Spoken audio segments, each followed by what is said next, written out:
সৈয়দ নজরুল ইসলাম অডিটোরিয়ামে আজ অনুষ্ঠিত হয়ে গেল বাংলাদেশ কৃষি বিশ্ববিদ্যালয়ের ডিভিএম 58 ব্যাচের শিক্ষার্থীদের 51তম ইন্টার্নশিপ প্রোগ্রামের সার্টিফিকেট বিতরণ অনুষ্ঠান।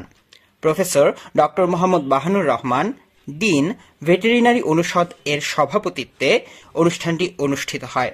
অনুষ্ঠানে প্রধান অতিথি হিসেবে উপস্থিত ছিলেন প্রফেসর ডক্টর এ.কে. ফজলুল হক ভূঁইয়া, মাননীয় উপাচার্য, বাংলাদেশ কৃষি বিশ্ববিদ্যালয়।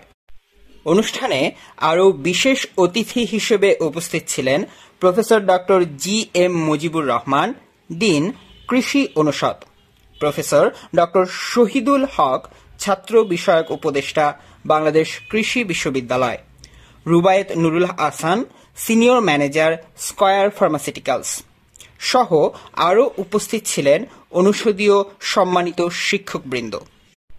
সার্টিফিকেট প্রদানের প্রাক্কালে মাননীয় উপাচার্য শিক্ষার্থীদের উদ্দেশ্যে দিক নির্দেশনামূলক বক্তব্য প্রদান করেন। তিনি তার বক্তব্যে যুগের সাথে ভেটেরিনারি পেশার অগ্রগতি এবং পেট এনিম্যাল প্র্যাকটিসের সম্ভাবনাগুলো তুলে ধরেন।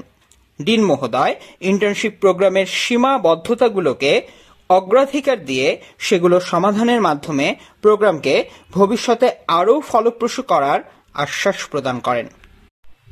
প্রফেসর ডক্টর আজিমুন নাহার, অধ্যাপক, মেডিসিন বিভাগ এর নেতৃত্বে 191 জন ছাত্রছাত্রীদের মাঝে সার্টিফিকেট বিতরণ অনুষ্ঠিত হয়। পরিশেষে ডিন মহোদয় সকলকে ধন্যবাদ জানিয়ে অনুষ্ঠানের সমাপ্তি ঘোষণা করেন। প্রফেসর ডক্টর আজিমুন নাহার, অধ্যাপক, মেডিসিন বিভাগ এর তত্ত্বাবধানে 191 জন ছাত্রছাত্রীদের মাঝে সার্টিফিকেট বিতরণ অনুষ্ঠিত হয়। পরিশেষে ডিন মহোদয় সকলকে ধন্যবাদ জানিয়ে অনুষ্ঠানের সমাপ্তি ঘোষণা করেন।